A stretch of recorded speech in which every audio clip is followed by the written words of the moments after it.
It often feels that chamber music, of all the live arts, is most up against it with modern life, that it bumps up against every obstacle that today's world can leave in the road.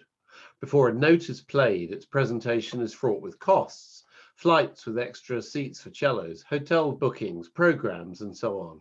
No venue seems quite ideal, whether it's too big or too small. It requires the kind of silence that cities rarely offer nowadays in the age of the phone ringtone and the car alarm. And above all, the music demands an attentive participation that sometimes feels that our culture has largely forgotten.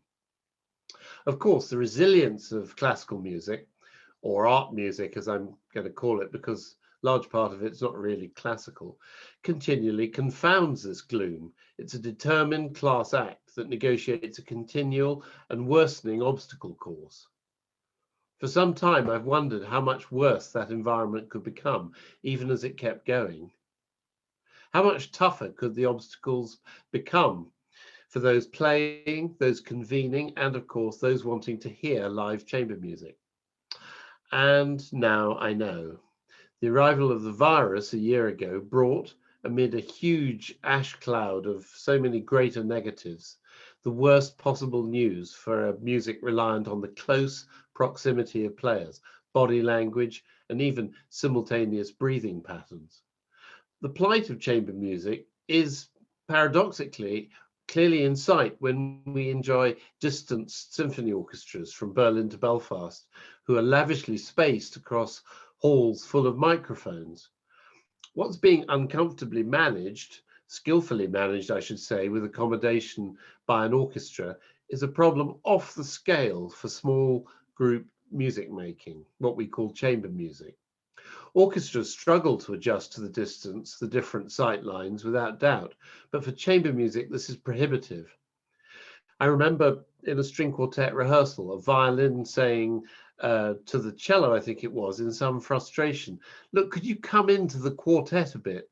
Eye line, body language, these are huge of hidden issues in chamber music, and all of them fall foul of the age of social distancing. The players play as much into one another as they do out to us in the audience.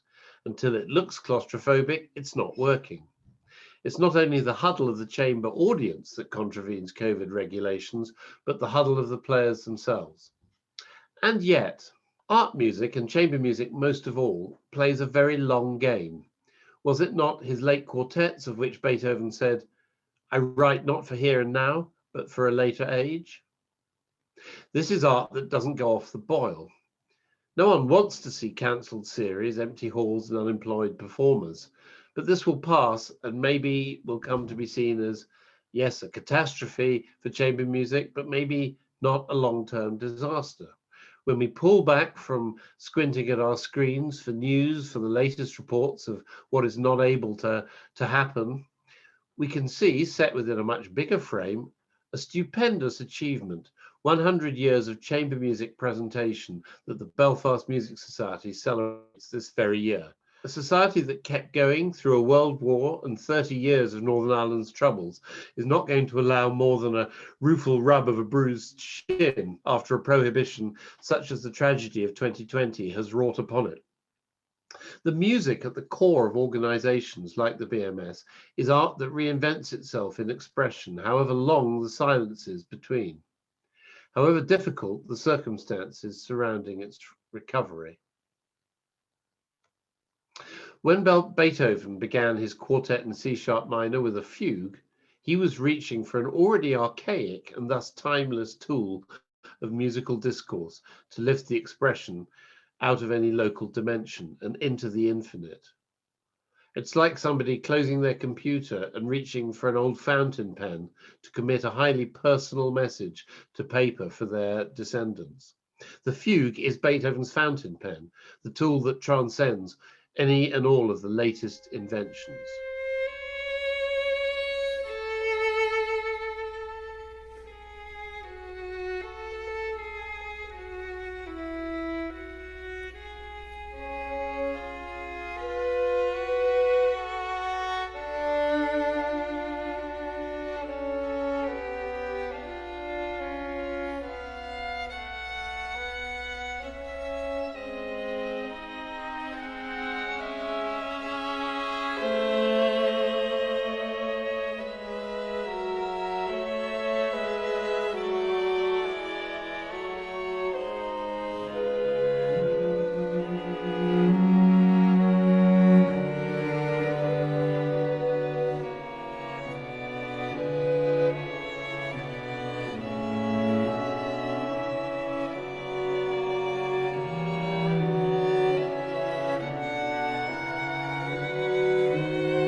There's nothing new to the BMS about triumphing over adversity.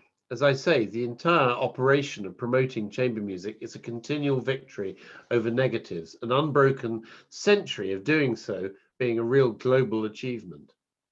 But specifically, too, the history of this very society is itself one of consistently bringing the greatest musical talent to our city, often against the odds, and of ensuring during times of adversity that the Belfast audience did not go without. This is not a society that gives up. When a lockdown prohibits live concerts, we are offered Beethoven's Concerti in remarkable chamber versions played by Janina Fialkowska. That is turning adversity to good account, if ever.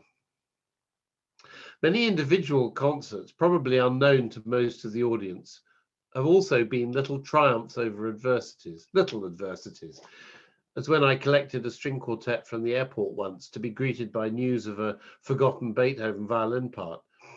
The rest of my afternoon was spent with Dr. Heinz Hammerschlag in Windsor Avenue, combing his chamber library for a replacement.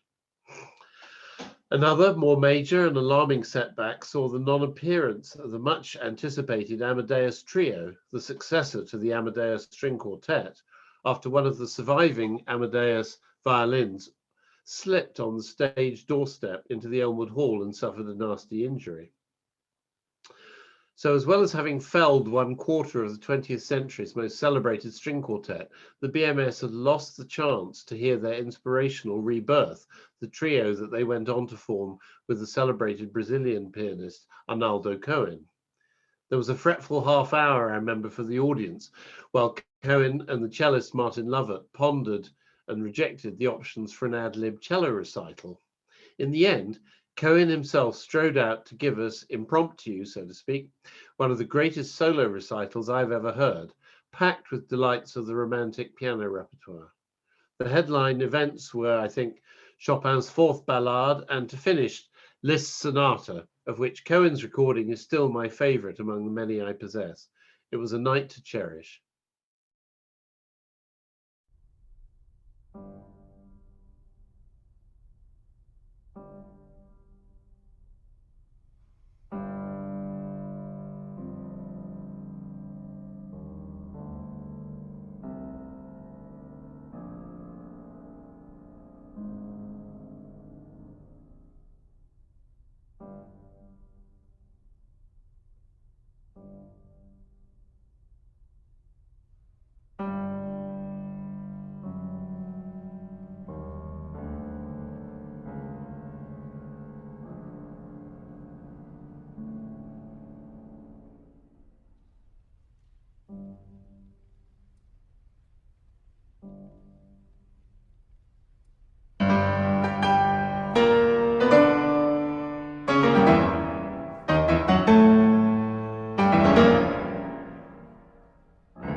Looking back at 100 years, it's worth thinking about some of the nuts and bolts that enable a century of concerts. The hosting of artists, their collection after long flights, the editing of programs. Several generations have given such service behind the scenes. Not that service is all one way. I was remembering one evening being asked by BMS organizers to dash down to the Europa Hotel and have dinner with one of my childhood idols, the British-Hungarian pianist Peter Frankl, who needed entertaining, I was told. I doubt I did that, but he certainly entertained me. To meet a hero and find them to be charming and full of amusing stories is a gift that goes way beyond the concert hall. I think I might even have taken my Chopin Ballade vinyl LP down to be signed. Let us celebrate 100 years, not just of artists playing concerts, but also of committees planning them. Thank you. On multiple occasions in different decades, I've even found myself a committee member and can affirm that every concert that you enjoy begins months, if not years in advance. I've also been involved in my own role as a composer, of course. Having music played is what every composer lives for, and I've enjoyed several BMS performances, whether or not anybody else did, of works of mine, I think in 1989 and certainly 2013, to name two concerts among so many that I treasure. The only job I did not relish and never do relish was that of page turner. I'm happy to be on stage to talk or bow after a piece, but turning the pages I loathe and detest, and I'm very bad at it. My white knuckle experience with the enchanting duo of Nigel Kennedy and Peter Pettinger did nothing to convert me.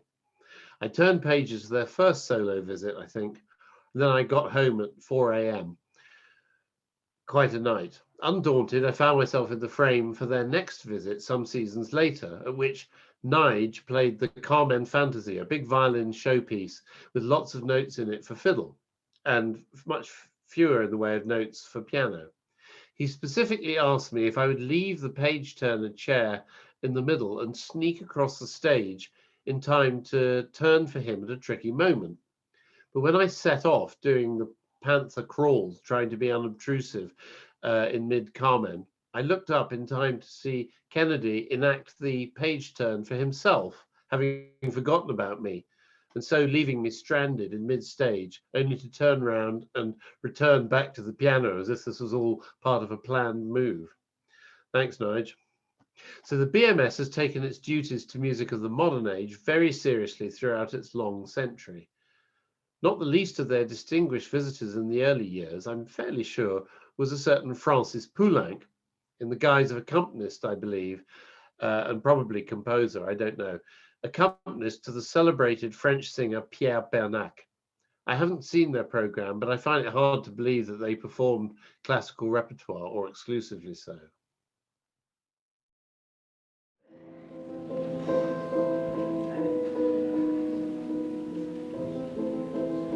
Mon enfant, ma sœur, songe à la douceur d'aller là-bas vivre ensemble, aimer à loisir, aimer et mourir au pays qui te ressemble.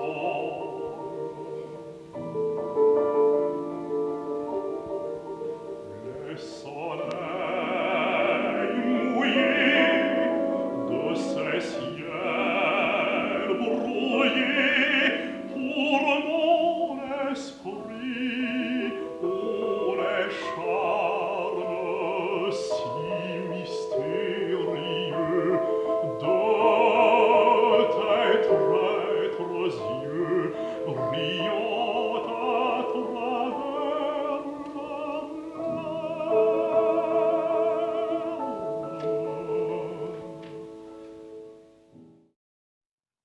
In recent years, in particular, BMS has adhered closely to a policy of supporting composers in the region.